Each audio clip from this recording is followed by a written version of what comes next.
Wir sind hier eine Stadt, also wir haben hier 80.000 Mitarbeiter, jeden Tag knapp 200.000 Passagiere. Da ist halt alles dabei, von Kleinigkeiten bis hin zum Herzinfarkt. Marc de Gennaro ist Security Duty Officer. Er sorgt für Sicherheit. Eine Person ist durch eine Schleuse in den Sicherheitsbereich gelangt. Wir haben einen unkontrollierten Zugang. Weibliche Person mit weißer Maske, Brille auf und schwarz gekleidet. Haben alle Einsatzkräfte ein Bild von der Person, weiß jeder, nach wem wir suchen. Klimakleber, Objektschutz, Flugzeuge in Not. Marc de Gennaro und sein Team schützen und bewachen Deutschlands größten Flughafen. Wir haben die Feuerwehr, Rettungsdienst. Daneben dran steht der leitende Notarzt. Und ja, wir haben noch 7 Minuten. Kann natürlich im schlimmsten Fall sein, dass die Maschine von der Bahn abkommt, dass sie einen langen Bremsweg hat und die Bremsen heiß werden. Deshalb sind wir alle hier. Unterwegs mit dem SDO, dem Security Duty Officer, auf dem Frankfurter Flughafen.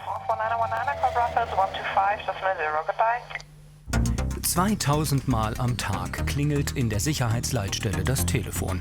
Notrufe, Unfälle, Schlägereien, illegale Zugänge. Die Einsatzliste ist lang. Immer mit dabei der Werkschutz, die Airport Security und Marc de Gennaro. Er ist Security Duty Officer, kurz SDO. Ich habe jetzt gerade über Funk mitgehört, dass wir im Terminal 1 eine bewusstlose Person haben. Und das ist hauptsächlich Thema Rettung, ist klar. Aber wenn die Person jetzt irgendwo mitten im Terminal liegt, dann geht in der Regel auch die Airport Security dazu, dass die Rettung halt in Ruhe arbeiten kann. Es gibt ja doch immer wieder viele Gaffer und viele, die das Handy zücken und sowas, und das geht nicht. Ob mit Rettungsdienst, Feuerwehr oder Polizei, Marc de Gennaro arbeitet mit allen eng zusammen. Terminal 1, Bereich A. Notarzt und Sanitäter sind schon vor Ort. Das ist das Allerwichtigste, dass die da sind und ihren Job machen können. Und dann schauen wir einfach nur mal, ob wir helfen können, ob wir vielleicht Terminalbetrieb informieren müssen wegen Stellwänden. Hallo. Mitten im Trubel zwischen 2 Fastfood-Restaurants ist eine Frau kollabiert. Marc de Gennaro informiert die Sicherheitsleitstelle.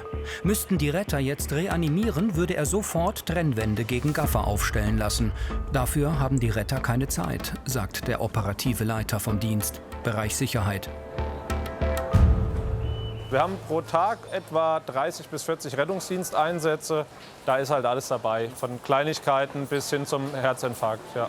Und jetzt größere Sachen, Reanimation oder sowas, ja, ich sag mal so, alle 3-4 Tage kann das schon vorkommen.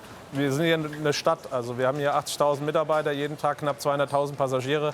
Da ist sowas dann schon, kommt sowas leider öfters vor, ja. Die Frau muss ins Krankenhaus. Die Ursache ihres Zusammenbruchs soll genauer untersucht werden. Nach jedem Einsatz schreibt er einen Bericht. Deutsche Gründlichkeit, auch am Flughafen. Egal, trotzdem sein Traumjob. Die Herausforderung ist, dass du nicht weißt, was passiert und wann es passiert. Es gibt Tage, die sind relativ ruhig, in Anführungszeichen. Und am nächsten Tag hast du dann, wie gestern, hatten wir 2 Local Standbys, also 2 Sicherheitslandungen, 2 außerplanmäßige Landungen. Wir hatten unkontrollierte Zugänge, Unfall mit Personenschaden, und das alles Schlag auf Schlag. Also da fährst du von morgens bis abends mit Blaulicht und da ist richtig Dampf im Kessel. Er unterstützt die Airport Security, den Werkschutz.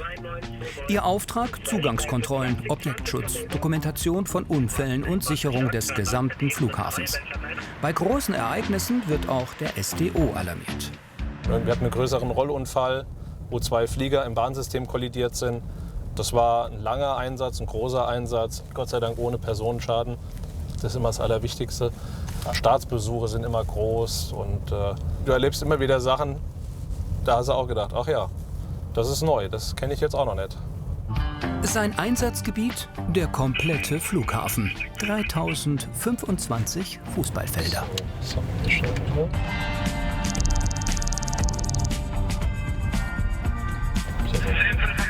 Nach seiner Lehre als Groß- und Außenhandelskaufmann jobbt er am Flughafen. Also 2003 kam ich zum Flughafen wie die Jungfrau zum Kinde und habe gedacht, nee, machst mal ein paar Tage Ich wollte eigentlich immer Gastronomie oder irgendwas ganz anderes machen. Ja, und dann fand ich das ja aber derart spannend. Und dann habe ich über die Jahre viele Abteilungen hier durchlaufen. Ich war bei der Luftsicherheit, ich war in der Aus- und Fortbildung, ich war Einsatzleiter Luftsicherheit. Und dann habe ich 2010 in die Sicherheitsleitstelle gewechselt.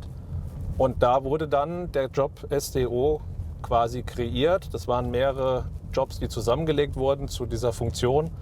Das war ein super spannendes Aufgabengebiet und da habe ich gedacht, ach ja, das wäre was für mich und ich wollte jetzt auch nichts anderes machen. Also, wo hast du denn sowas? Da hinten brennt es irgendwo, oder? 3929. Das sind riesen Rauchwolken, siehst du das? Ganz da hinten am Himmel. Wo ist mein Handy? Da. Irgendwo da hinten sieht es so aus, als würde es brennen, aber jetzt nicht am Platz, sondern in Richtung Neu-Isenburg. Da rufen wir jetzt mal bei den Kollegen an und die sollen jetzt mal, der Tower oder irgendeiner soll mal ins Fernglas gucken und dann, vielleicht wissen wir ja auch schon, was los ist. Ja. Hi, im Osten sind große schwarze Wolken zu sehen. Und das ist Höhe Terminal 3 und dann rüber in den Osten. Ich gebe es weiter an den Mille grazie, ciao, ciao. Jo, ciao. Jetzt habe ich zur Leitstelle gemeldet. Meistens wissen die das ja auch, aber die fragen dann halt auch nach bei Leitstellen im Umland. Wir hatten ja jetzt im Sommer öfters mal Waldbrände und lieber einmal zu viel gemeldet. Ein Auto brennt, meldet die Feuerwehr Neu-Isenburg. Marc de Gennaro fährt zur Sicherheitsleitstelle. Die ist im Nordosten. 24 Stunden besetzt, mit bis zu 10 Mitarbeitern. Hier landen alle Notrufe für Feuerwehr, Rettungsdienst, Airport Security und SDO. 250.000 pro Jahr. Es sind auch immer wieder Sachen dabei wie Schlägereien. Dann hat man mal eine Sicherheitslandung. Wir haben unkontrollierte Zugänge, Passagiere, die Türen öffnen, die sie nicht öffnen sollen und Bereiche überschreiten. Medizinische Notfälle, also das läuft alles hier zusammen. Wir haben dann hier immer unsere Übersicht. Wir haben einen Verkehrsunfall aktuell ohne Personenschaden, sehe ich hier. Wir haben eine auffällige Person am Schalter 961, da sind die Kollegen auf dem Weg hin. Auch das ist verboten. In dem Moment, wo die Tür länger auf ist wie ein paar Sekunden, wird ein Alarm ausgelöst. Wir kriegen ein Bild und schicken dann Einsatzkräfte vor Ort. Delta 4020 von Delta. Fahr bitte mal nach Bravo 9 zum Melder 7888. Den hat der Terminalbetrieb ausgelöst. Normale Fahrt, Melder 7888. Mehr als 5000 Melder überwachen den Flughafen. Jeder Alarm landet hier. Gleich mehr dazu. 20 Kilometer vom Flughafen entfernt starten Flugobjekte mit einem besonderen Auftrag. Dieser Mann hat einen Plan. Mit einer Drohne im Rucksack will er Mobilfunkantennen überprüfen. Das geht am besten von einem Hochhaus, sagt er. Hier sind wir halt, weil das Gebäude eben so hoch ist, schon im Luftraum D drin, in dem ich mich anmelden muss. Das Rhein-Main-Gebiet ist in Lufträume eingeteilt. Grund der Flughafen und der viele Flugverkehr. Drohnen sind in Airport-Nähe verboten, teilweise auch in Innenstädten. Herbert Kratzel hat aber die Lizenz zum Fliegen. Polizei und deutsche Flugsicherung muss er vor jedem Start informieren.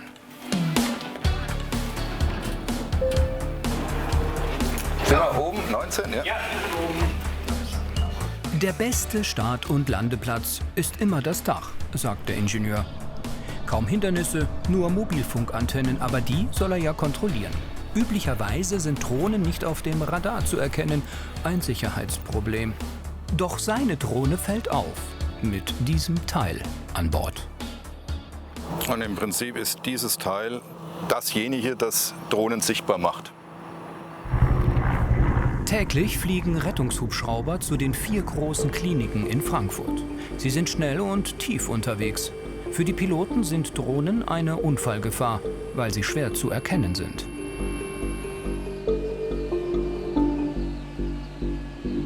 Mit einem Transponder werden die unbemannten Flugobjekte auf dem Radar im Hubschrauber sichtbar. Und noch viel besser, wenn die zu nahe kommen, gibt es einen Kollisionsalarm. Super hilfreich. Somit können Drohnen tagsüber und auch nachts eingesetzt werden. Sie sind auf dem Radar immer sichtbar. Eine Entwicklung der Frankfurter Firma Tronic. ein Gemeinschaftsunternehmen von Deutscher Telekom und Deutscher Flugsicherung.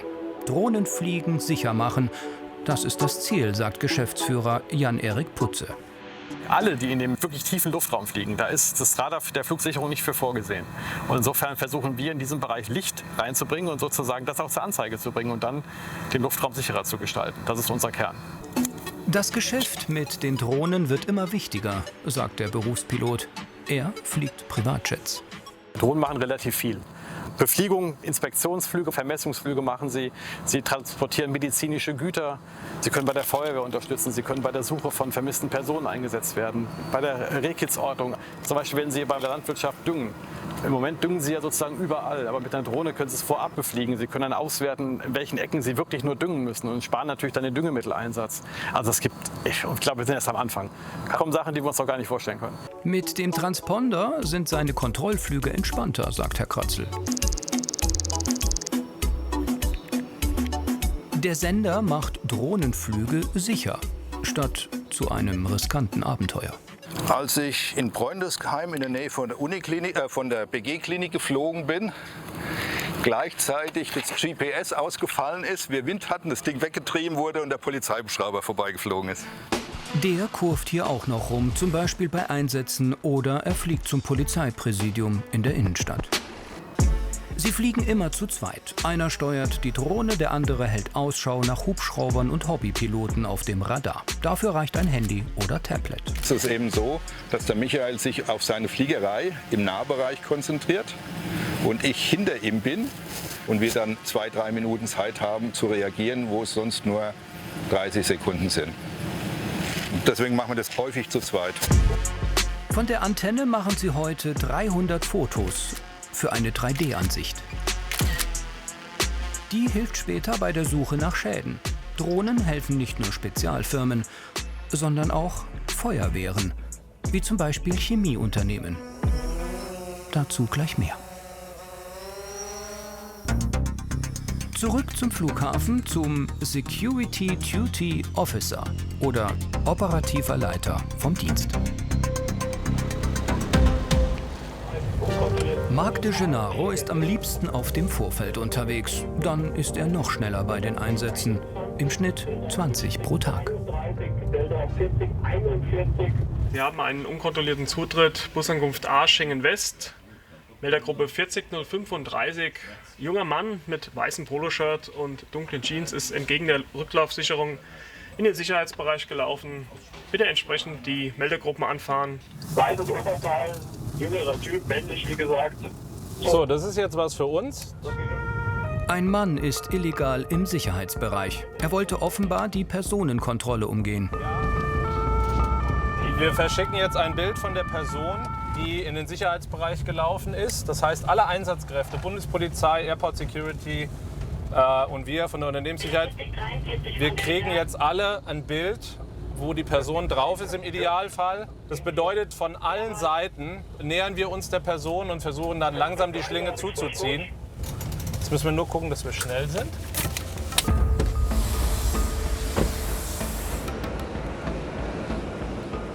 Wenn wir Glück haben, läuft die Person auf uns zu. Wenn wir Pech haben, laufen wir der Person hinterher. Aber es muss eine Einsatzleitung geben, von der aus der Einsatz koordiniert wird.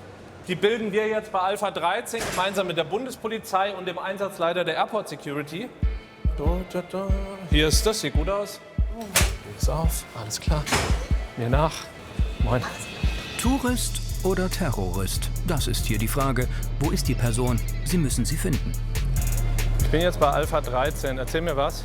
Ja, die Person wurde jetzt in der Kamera gesichtet. Der junge Mann mit dem weißen Poloshirt, dunklen Jeans, läuft in Richtung Fingerkopf B20er Gates in Richtung 24 bis 28. Alles klar. Hast du das Bild verschickt? Okay. So, wir suchen diesen Herrn hier. 2200 Kameras überwachen jeden Winkel des Flughafens. Eine Flucht ist nahezu unmöglich.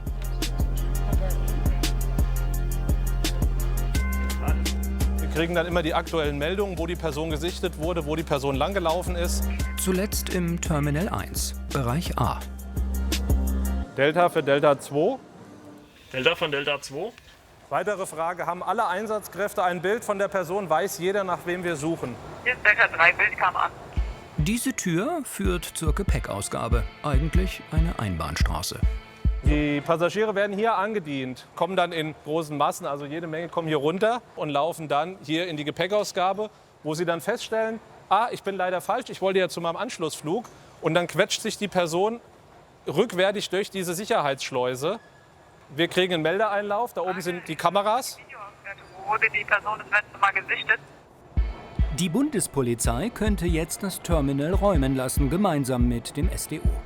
Mit Folgen. Dass der Flugbetrieb eingestellt wird, dass wir das Terminal räumen, das wäre dann wirklich der Worst Case. Aber das hatten wir auch schon. Und das ist eine Kettenreaktion weltweit, das kann sich keiner vorstellen.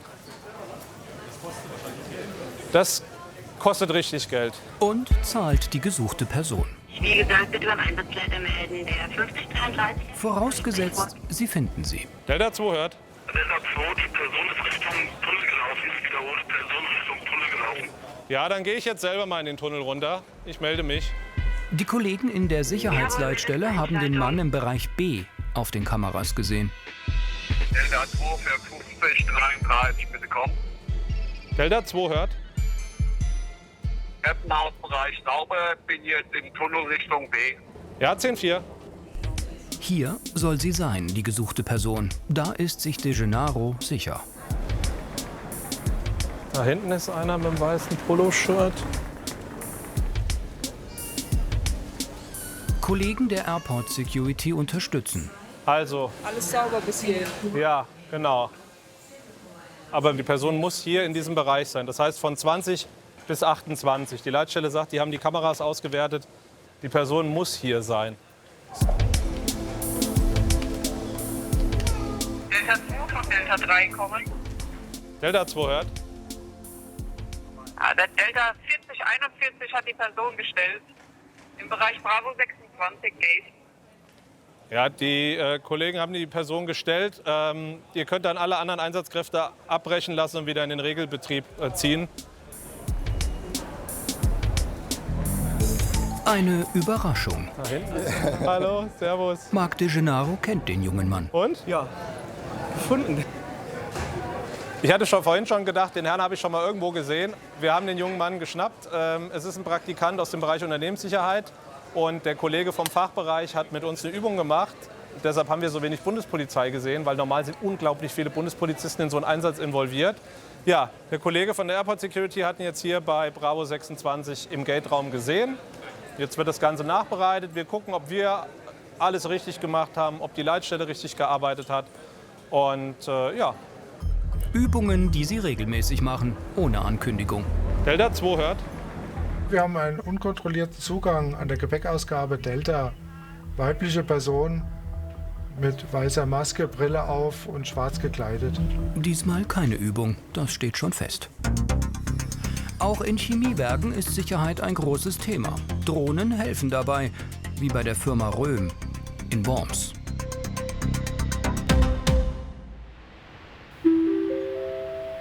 Einsatz für den Löschzug. Kesselwagen mit Temperaturabweichung. Alarm für die Werkfeuerwehr.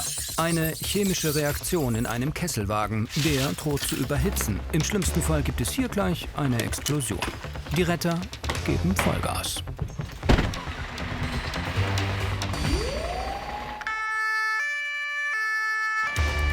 Im Einsatz 20 Frauen und Männer. 5 Spezialfahrzeuge für Chemieunfälle und dieser Bus. An Bord eine Drohne. Nach 2 Minuten sind die Retter vor Ort. Thomas Langelott ist seit 40 Jahren bei der Werkfeuerwehr. Er hat schon viele Einsätze im Chemiewerk miterlebt. Er ist auch Drohnenpilot und muss sofort starten. Wir haben jetzt hier einen Kesselwagen, der von der Temperatur her ziemlich heiß ist.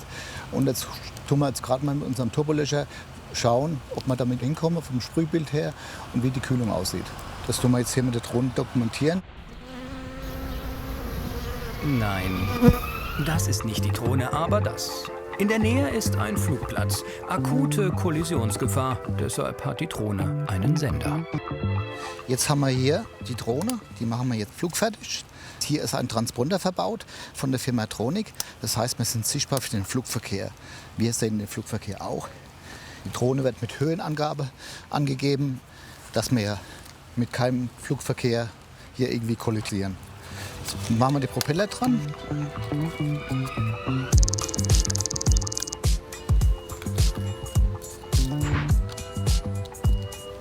Der fliegende Kollege hat einiges drauf, also dran. Er unterstützt die Retter am Boden. Zum Beispiel Ausleuchtung von Einsatzstellen, Emissionsmessungen, Gefahrstoffe und halt wärmebildmäßig können wir ganz genau Personensuche machen. Oder wenn wir jetzt ein Brandereignis hätten, könnte man dann genauso gut auch dann die Temperaturen von dem Brand genau dann sehen. Heute kontrollieren sie die Flugrichtung des Löschwassers. Daniel, in welche Richtung gehen wir jetzt mit dem Turbo? Da runter zu. Also kann ich hier stehen bleiben in der Stadtfläche. Genau. Ja. Machst du dann die Übertragung für der LW innen drin? Okay. Also Fahrzeug bleibt jetzt hier stehen. Und jetzt tun wir den Kopf dann in die Stadt bringen. Der Einsatz heute ist eine Übung. Thomas Langelott ist auch noch Brandschutzexperte. Privat ist er Hobbypilot. Ich bin Modellbauer, ich fliege Flächenmodelle beim Verein, im MSV Hofheim, hier gerade auf der anderen Rheinseite. Und die baue ich halt selber. Aktuell bin ich gerade an einer Fokker dran, 33 Gramm Abfluggewicht mit Akku. Und dann habe ich natürlich auch größere Modelle, die fliege ich dann draußen bei uns auf dem Flugplatz. So, jetzt können wir starten. Das Abfluggewicht heute 2 Kilo. Der Transponder auf der Drohne sendet jetzt Signale. Damit ist sie sichtbar auf dem Radar für Hobbypiloten, Rettungs- und Polizeihubschrauber. Ich habe jetzt die Drohne positioniert über unserem Turbolöscher und warte jetzt, bis das Wasser eingespeist ist, bis der Turbolöscher hochgefahren ist. Der Turbolöscher, ein Löschwagen mit Flugzeugtechnik, sagt der Chef der Werkssicherheit, Thorsten Ettling. Wir haben hier am Standort in Worms ein sogenanntes Hydrojet-Modul auf einem Abrollbehälter auf dem Wechselladerfahrzeug, um möglichst mobil hier am Standort zu sein. Das Triebwerk selbst ist aus der zivilen Luftfahrt, hat 3000 PS. Von der Wassermenge her mit bis zu 4000 Liter hatten wir das System schon erfolgreich im Einsatz gehabt. Ein Triebwerk zum Kühlen statt zum Fliegen. Thorsten Ettling wird das Manöver aus dem Einsatzleitwagen beobachten. Hier landen auch die Bilder von der Drohne. Die Experten sind auch außerhalb des Chemiewerkes im Einsatz. Wir haben 4 Drohnen hier am Standort bei der Werkfeuerwehr Röben-Worms. Eine davon ist immer auf dem Einsatzfahrzeug verlastet. Wir beteiligen uns auch an Einsätzen außerhalb des Werkes und unterstützen die Kollegen von der öffentlichen Gefahrenabwehr bei jetzt hier am Rhein, gerade im Sommer Ertrinkungsunfällen, wenn Personen vermisst werden, auch vielleicht gerade ältere Personen aus alten Wohnanlagen vermisst werden. Wir werden von der Polizei angefordert, um Bilder aus der Luft zu schießen für gutachterliche Auswertungen oder auch für die Staatsanwaltschaft. Wir waren wahrscheinlich eine der ersten Drohnen im Bundesgebiet, die mit einem Transponder ausgerüstet wurden, sodass wir vom Flugverkehr auch tatsächlich zu erkennen sind. Also das heißt, die ist auf dem Tower ist die nachvollziehbar, die Drohne. Genauso die Kollegen von der Polizei, von der Luftrettung, die können unsere Drohne sehen. Na dann, take off für Turbolöscher Florian Röhm.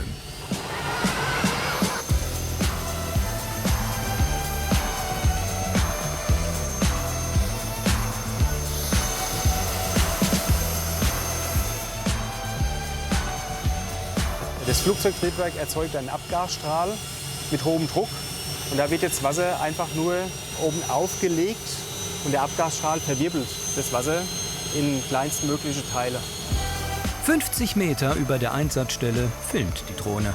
Ihre Positionsdaten sind jetzt auf jedem Radar erkennbar.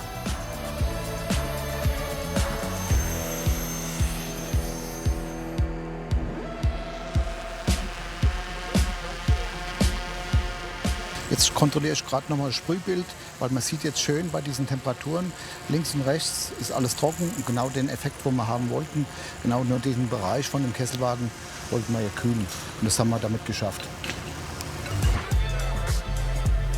Eine Stunde später. Der Kesselwagen kühl, der Akku leer. Auftrag erledigt. Die Retter fahren zurück in die Feuerwache im Chemiewerk Röhm in Worms.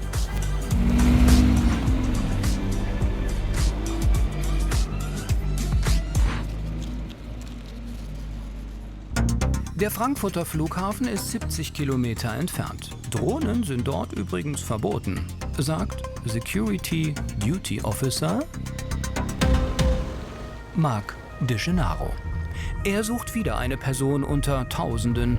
Sie ist unkontrolliert in den Sicherheitsbereich gelangt. Unkontrollierte Zugänge haben wir eigentlich regelmäßig, mal größer, mal mit Vorsatz, aber meistens, weil Passagiere einfach nicht wissen, weil sie sich verlaufen oder nicht wissen, was sie da gerade tun. Das ist eigentlich. Aber wir hatten auch schon Menschen, die wirklich mit Vorsatz aufs Vorfeld sind. Denen widmen wir uns dann ein bisschen mehr. Zuletzt diesen Menschen von der letzten Generation. Ende Juli stürmen sie aufs Vorfeld, kleben sich auf der Rollbahn fest. Die Folge? Flugausfälle für die Airlines, Anzeigen für die Aktivisten. Und als Zugabe noch eine Schadenersatzforderung von mehreren Millionen Euro.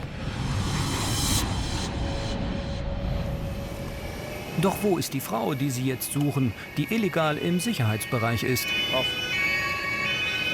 Bundespolizei und Airport Security sind auch alarmiert. Die Dame läuft uns hoffentlich jetzt in die Arme, wenn das funktioniert. Ich bin mir aber nicht ganz sicher. Naja, es wird schwierig. Delta von Delta 3. Delta 3, Durchfund. Alarmbild wird versendet. Die Kollegen von der Leitstelle haben uns jetzt gerade gemeldet, dass die Streife der Airport Security die Dame hier vorne gefasst hat. Der Klassiker ist ja, dass sich jemand verlaufen hat. Aber Fakt ist, da ist jemand vom öffentlichen Bereich in den Sicherheitsbereich eines Flughafens gelaufen. Und das muss man dann aufklären.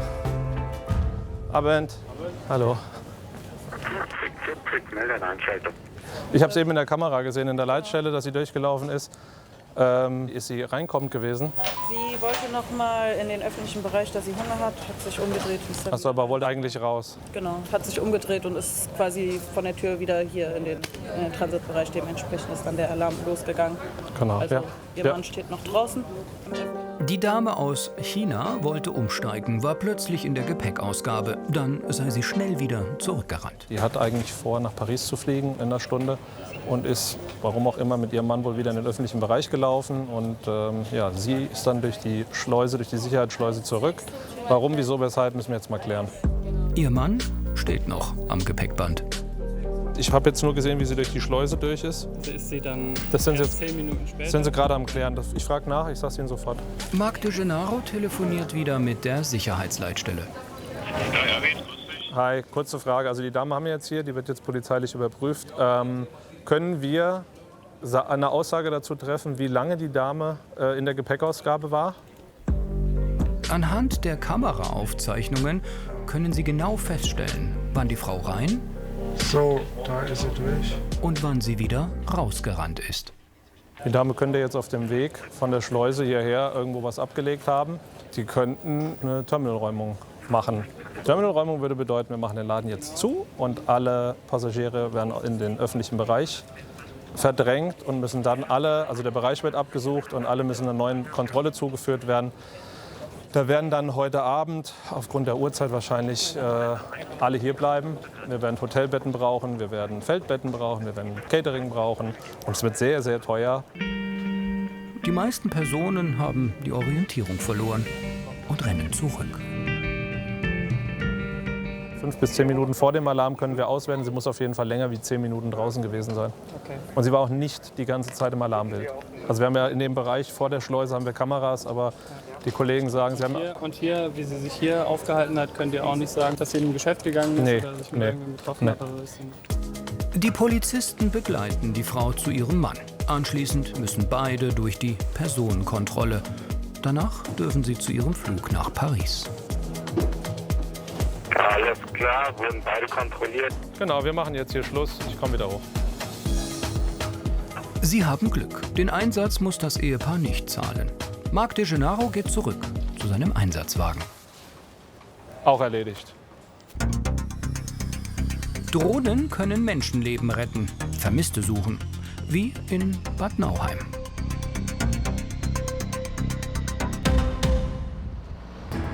Alarm für die Retter der Johanniter Unfallhilfe mit Einsatzleiter Oliver Pietsch.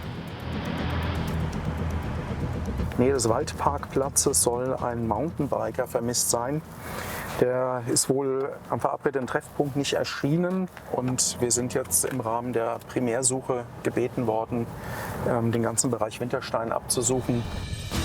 Mit dabei Geländefahrzeuge, Rettungswagen und eine Drohne mit Wärmebildkamera.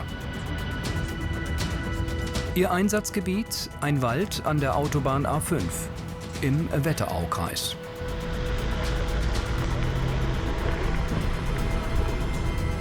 Ihr könnt hinter den Straßenwegepoller rausfahren. Wir würden da Quad und Hänger aufstellen und würden da absatteln. Okay?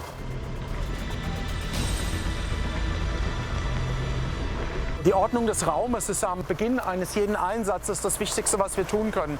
Denn nichts ist schlimmer, als wenn wir uns die Einsatzstelle zubauen und die Rettungsmittel kommen nicht zu den Betroffenen. Markus, ihr fahrt auch bitte dem ersten Widder hinterher. Wir stellen die beiden Rettungsfahrzeuge hintereinander auf und satteln die Quads dort ab und schaut, dass wir rechts und links noch vorbeikommen. Ja? Danke. So, ELW, ihr seid soweit bereit? Fahrt alles hoch? Ja. Der ELW, der Einsatzleitwagen. Hier laufen alle Informationen zusammen. Wir kriegen die Rückmeldung von der Drohne später, was die so finden und genau, das läuft alles bei uns zusammen. Die Drohne ist in nur wenigen Minuten startklar. Bei uns ist es ganz wichtig, dass wir immer im Team zu zweit fliegen. Das heißt, 2 voll ausgebildete Drohnenpiloten, die miteinander reden und sich auch die Befehle gegenlesen. Sodass, falls man einen Fehler übersieht, der andere einen darauf aufmerksam machen kann, da Sicherheit das wichtigste Geschäft ist. Luftraum ist frei? Ja, Luftraum ist frei. Okay, ja, sehe ich. Gut. Ja, ein Flugzeug da drüben. Okay, gut. Mit der Drohne können Sie bei Tag und in der Nacht fliegen. Und du kannst starten.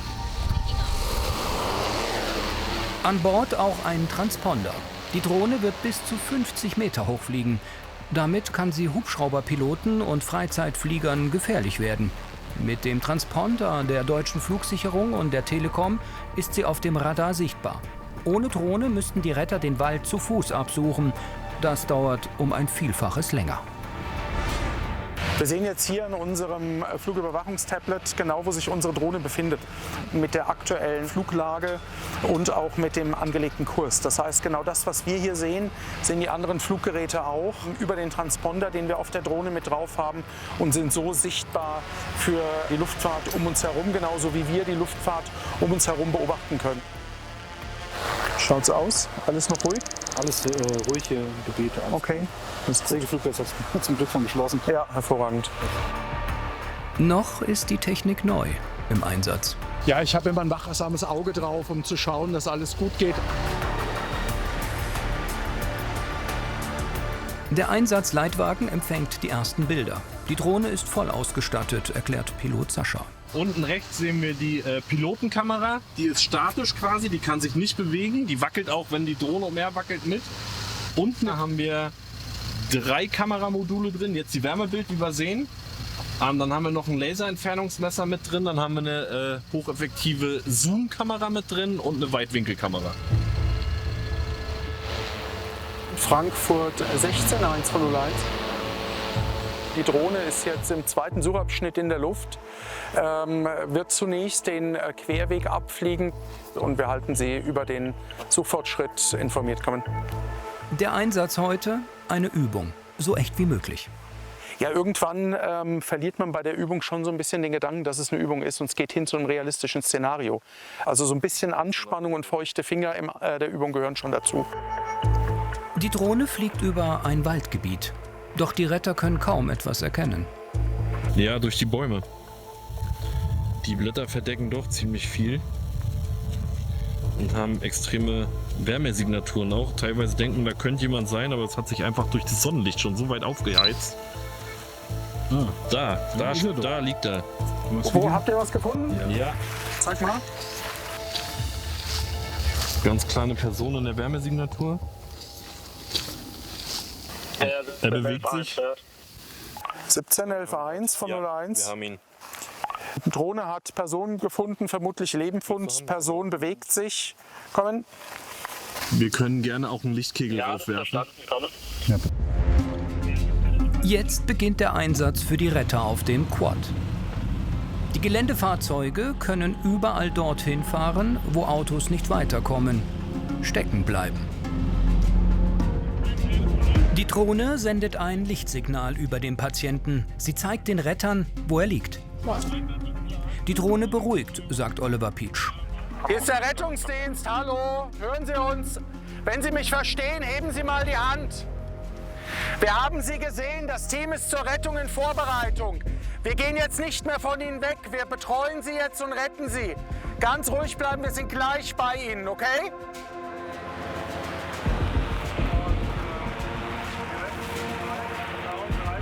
Unser Luftraum ist weiterhin frei? Super.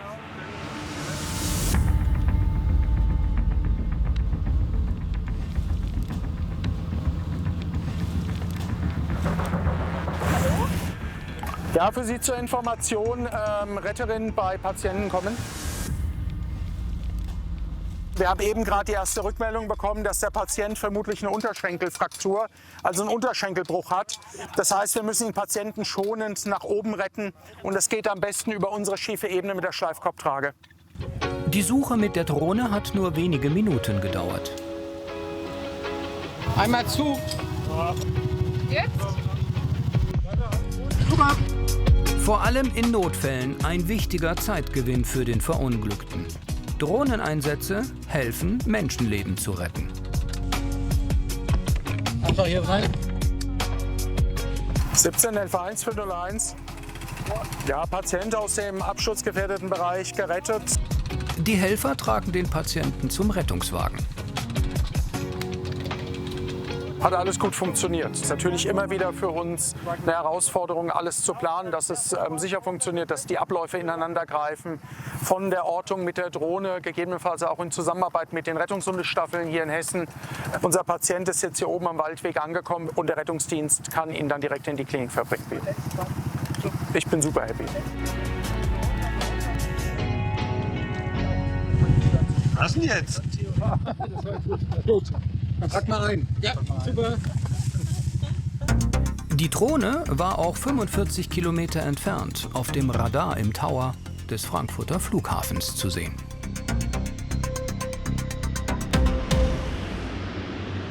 Flughafenromantik im Sonnenuntergang. Ein beliebtes Fotomotiv. Doch dafür hat er keine Zeit. Marc de Gennaro. Ja? Delta 2 und Delta 408. Wir haben ein Local Standby, fahren Sie die Bereitstellungsfläche an. An der Rechte habt ihr alle frei. Alles klar, ich weiß Bescheid. Vielen Dank. Am Funk die Sicherheitsleitstelle. Alarm für alle Rettungskräfte. Wir haben eine Sicherheitslandung. Ein Frachter, ein chinesischer Frachter, wenn ich es richtig verstanden habe, aus Pudong. Hat Probleme mit der Hydraulik gemeldet und das läuft jetzt als Sicherheitslandung, als Local Standby. Bedeutet, alles, was der Flughafen zu bieten hat, fährt jetzt aus. Und wir fahren jetzt auf die Bereitstellungsfläche und da treffen wir uns mit allen operativen Kollegen.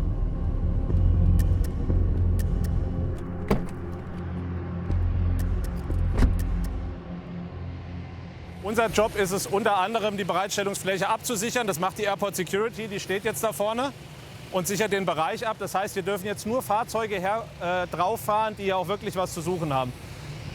Wir erwarten jetzt hier, da kommt der Einsatzleiter der Airport Security, wir haben die Feuerwehr, wir haben den technischen Einsatzleiter der Feuerwehr, Rettungsdienst.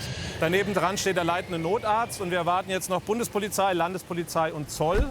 Genauso kommt jetzt noch ein Schlepper, weil wie er jetzt gerade gesagt hat, wird die wahrscheinlich stehen bleiben auf der Bahn. Und ja, wir haben noch 7 Minuten.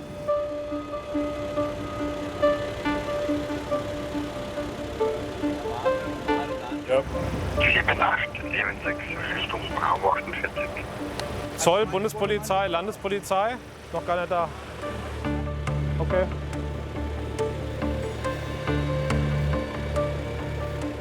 Es kann sein, dass es eine ganz normale Landung wird. Die Maschine rollt von der Bahn, ohne dass wir irgendwas machen müssen. Es kann natürlich im schlimmsten Fall sein, dass die Maschine von der Bahn abkommt, dass sie einen langen Bremsweg hat und die Bremsen heiß werden. Deshalb sind wir alle hier. Die Feuerwehr sieht man hier hinten schön stehen. Das heißt, wenn jetzt wirklich was passieren sollte, wir sind alle im Standby und können quasi sofort eine Einsatzleitung bilden und weitere Maßnahmen beschließen. Delta 50, 32 von Delta. Südbahn oder Senderbahn? Südbahn, okay. So, das ist auch ungewöhnlich. Eigentlich landen die Local Standbys immer auf der Senderbahn. Da die Maschine, aber da es sich dabei um einen Frachter handelt, der in den Süden muss, lässt man die jetzt auf der Südbahn landen, damit, falls die Maschine geschleppt werden muss, der Schleppweg kürzer ist. Da kommt die Boeing, ein Jumbo. Vor 13 Stunden gestartet in Pudong, ein Stadtbezirk von Shanghai. Die Piloten melden Schwierigkeiten mit dem Hydrauliksystem. Das brauchen sie für die Landeklappen. Und jetzt zum Bremsen.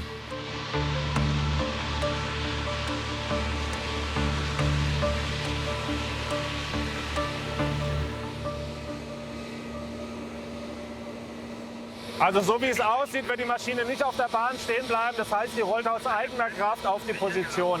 Die Feuerwehr begleitet die Maschine. So wie ich es jetzt von hier aus sehe, ist es tatsächlich so, dass sie nicht geschleppt wird.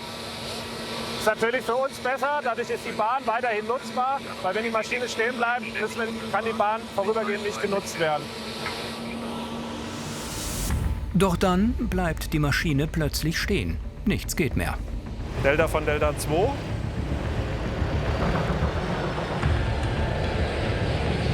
Hast du gehört? Steht auf dem Rollweg. Problem ist, die nächste Maschine möchte denselben Rollweg nutzen und der ist jetzt blockiert durch diese Maschine und die Feuerwehr.